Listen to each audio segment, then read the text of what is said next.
Hey guys, what's going on? Troy at Mountain Man Treasure here, and I got eBay to admit they were wrong.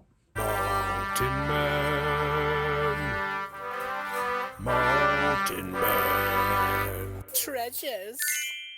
Welcome into the channel, guys. My name is Troy. I'm a reseller in Montana. I go to garage sales and estate sales. I go to thrift stores. Sometimes I go to the box stores. I buy stuff and sell it again online. Mostly, I do that on eBay, and it's been a pretty solid couple of days, certainly down from what it has been, but the Christmas push is over. Now, that said, sales should still be pretty good through January. People get gift cards and money. They want to spend them. That balances out a little bit because we tend to get some returns in January as well. So we'll see how that turns out. But January is usually pretty good. And so what we're going to do today, we're going to take a look at the things that I've sold over the last couple of days out of my eBay store. And then when we come back at the end of that, we're going to chat about something that eBay admitted to me they were wrong about when they pulled down one of my items saying it violated policy. It's coming up. Mostly easy packers today, like that. Let's just start on the right and we'll work our way over. We'll do this one first. A Wiimote with the Wii Motion Plus attached there. Not big money, but these tend to sell okay for me when I can find them. $9.98 plus shipping. Here we've got another one of our pins. The Boss 302 Ford Mustang. And again, not high dollar, but this is a quantity listing with several dozen of them.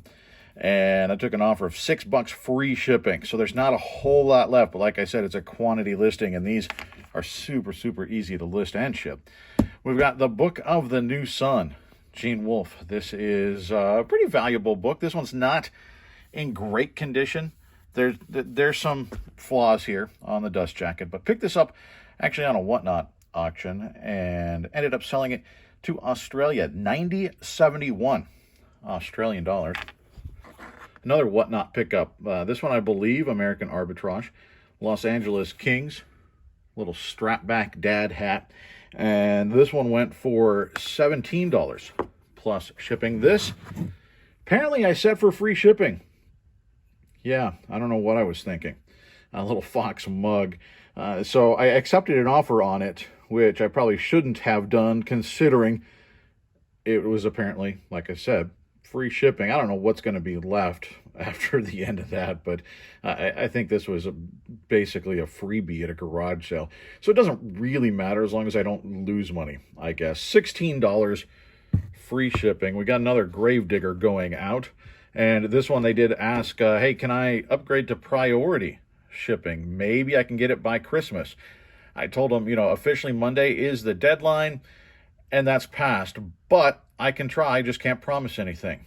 And so they said, okay, well, that's fine. How do I do that? So I said, well, just send me an offer on it, and then you don't have to pay right away. I'll invoice you for the priority shipping. And they did that. And so we sold this one for $8 plus that priority shipping. We'll see. I don't know that it's going to get there, but it's got a shot. PlayStation 2. Tekken 4. This is not a high dollar game, but one of those that we've been resurfacing. It was worth selling. $9.98 plus shipping. We've got a viewer sale here. Didn't leave a message, but Mary, I noticed the name. Mary picked up, look at this, it's like some dinosaur crayons.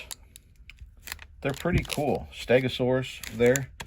What, Triceratops, and I guess maybe a Brontosaurus there. I'm not sure what we were going for. Brachiosaurus, something, but a set of them there. Not high dollar, but they're cool pieces, and so I'm glad that Mary picked them up. Thank you so much. $11.84 free shipping. And then we got this guy, little overnight bag. It does have a strap inside there as well, like the shoulder strap, a little NRA overnight bag or carry-on, whatever.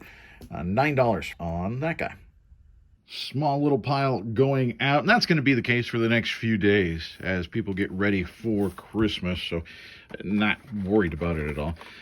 Here we've got some soft spikes. These are vintage spikes for golf shoes, and I picked these up actually at a local thrift store. I think I paid $1 for them is all, and they sold really quickly. $9.44 plus shipping.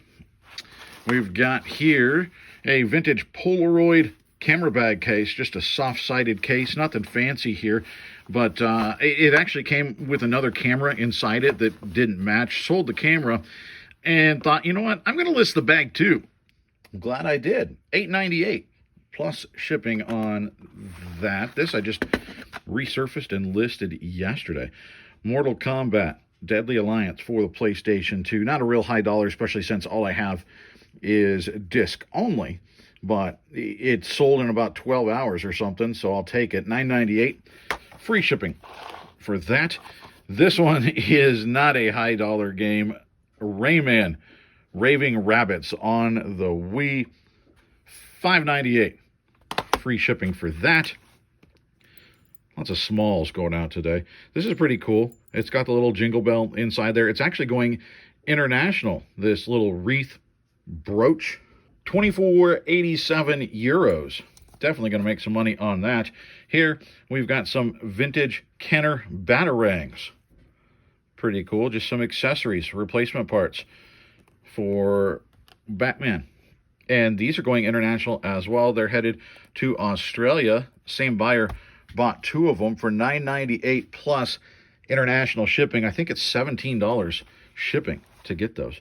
Here we've got Snow White and the Seven Dwarfs, new and sealed, and the old clamshell. If I can get these for very cheap, I do pick up the Disney VHS tapes only if they're sealed and only if they're cheap, because they just don't sell for a whole lot, but people will buy them and display them. So if you can get them for very cheap, they're long tail. It takes a while, but eventually somebody's going to find it, and I just think they're cool.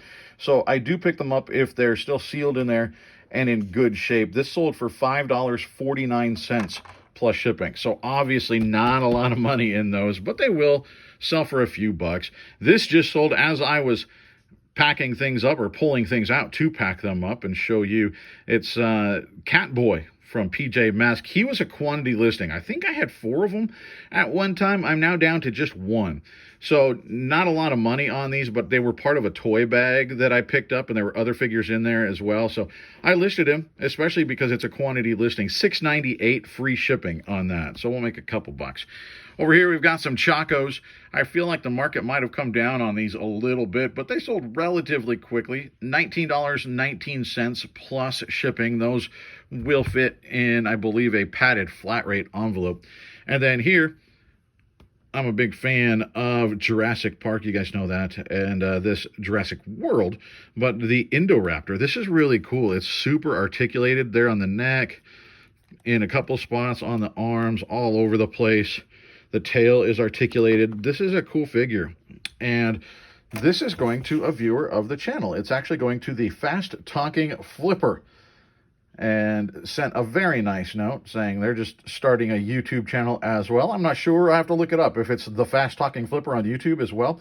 I need to check that out. But here's their store. You can check that out. Lots of cool stuff in there, and some very nice things that you said about me and about the channel, and I really appreciate it. And said they're going to start paying it forward, and some of their sales each week, or one of their sales each week, using that to sort of buy something out of somebody's store, a YouTube reseller's store, and thank them for the information they put out there. So that's really cool. I really appreciate that. The Indoraptor selling for $17, I think 91 cents, free shipping. So a couple bucks off of that guy, and you guys get a really cool figure. Thanks so much. So like I said, certainly down from the last couple of days, but I'm happy.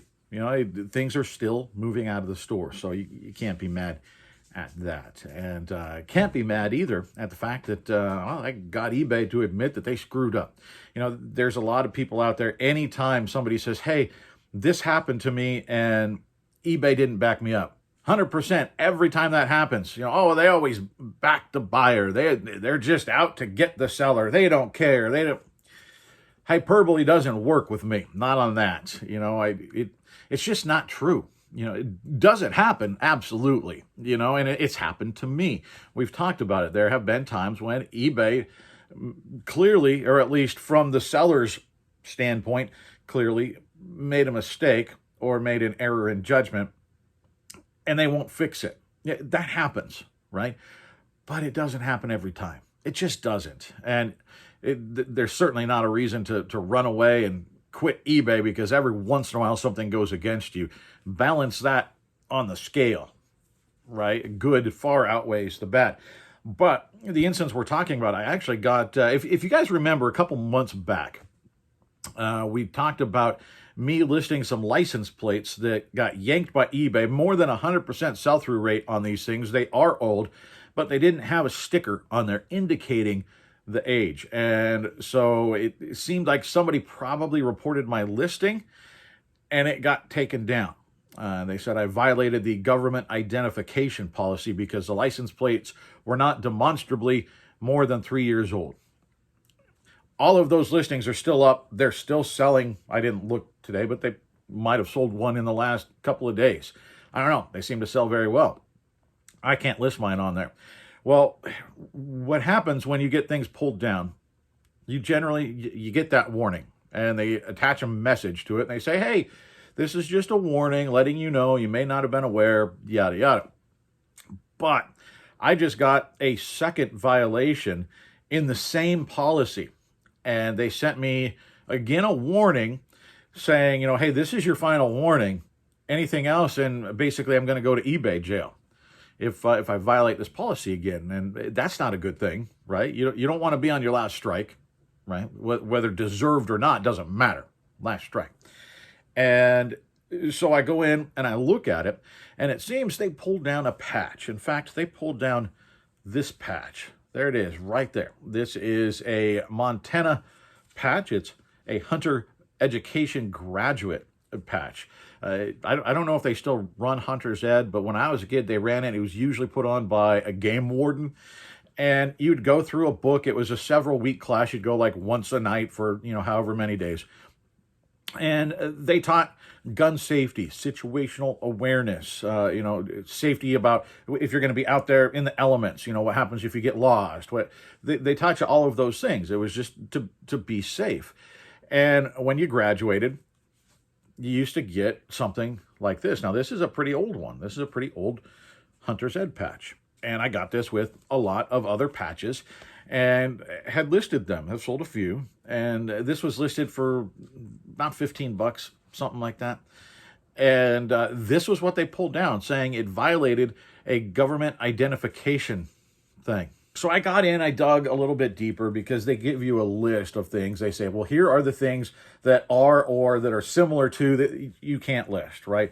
And generally it comes down to any sort of uniform. And I think that's what this caught was the uniform part. Uniform or identification, badge, that sort of thing. They don't want the bad guy buying stuff off of eBay and then going and doing something bad guys do because they were wearing a uniform or they bought some sort of identification on eBay, right? And it makes sense. I'm totally okay with that. But this isn't that. This is no form of government identification. It's handed out, I suppose, by a government agency. It's the Montana Fish, Wildlife, and Parks. They award them, but they don't award them. There aren't people walking around. The game wardens don't have these on their uniforms. These are, hey, good job, kid. Here's a patch. That's all this is. And so I contacted eBay and said, hey, this got yanked down. This is the policy you said that I violated. I explained to them this is what this object is. It has nothing to do with anything on that list. I told them I need to have this ding on my account erased because I don't want to be on my last strike, right? I need this erased, and I didn't make this go away. I need you to do that for me. I've found generally that's the best way to go about it. You don't go in ranting and raving, but you just explain this is what happens and this is the result that I want to get. I hope you can help me with that. And it seems to work more often than not for me. And I did finally hear back from somebody and they said, you know what? Thanks for explaining it to us. I went in and looked at it and you're right. I can't find anything that indicates this is any form of government identification handed out by a government agency. So he did go ahead and he erased that strike on my account. I asked him, hey, can I list this again? I don't want to list it again and have the same problem crop up again. I have not yet listed it. I'm not sure whether I want to mess with it or not. Being in the right doesn't matter. It's a hassle if I have to go through it again. And so the big thing was getting that strike off. And he said, you know what? What generally happens is sometimes eBay goes through and does a sweep, essentially, of, in this case, patches to make sure that all the sellers are following the rules. And so they went through and they did a sweep and found patches. And apparently this looked enough like some sort of official patch that went on a uniform that I assume some sort of computer program, some AI, caught this and yoinked it and said, hey, this is a violation. Either that or somebody that just didn't know looked at it. I don't know if it was human eyes or computer eyes, but something said this was something that it wasn't. And so he apologized, said I was inadvertently caught up in that net, and it should be fine going forward. So that was nice. It was proof that, what, eBay makes mistakes. Well, like we needed proof of that. It happens. But it was proof that sometimes, as long as you approach it correctly, approach it like a professional, and say, here's all the facts, please fix this for me. It happens, guys. It 100% happens. So I wanted to pass that along to you, that story. I thought it was kind of interesting. If you've had your own run-ins with eBay, people always like reading about it. So leave them in the comments down below, good and bad, because like I said, I stand behind eBay. eBay is something that has helped change the course of my life, frankly, but it doesn't come without its warts. So if you've got stories, we don't want to turn it into a bashing session, but information is always a good thing. So, you know what? Spur of the moment. Let's do this thing. If you want a hunter education graduate patch from Montana, put patch in the comments down below, and we'll randomly draw next week. We'll go through a comment generator, and if you want the patch, I'll send it to you. So to one of you. Guys, I appreciate you. We're coming up on Christmas. Thank you so much. It is so cold out here in my garage. It's something like 22 below outside, and my garage is not airtight. So it's a little bit chilly in here. I got to let you guys go. We'll see you next time.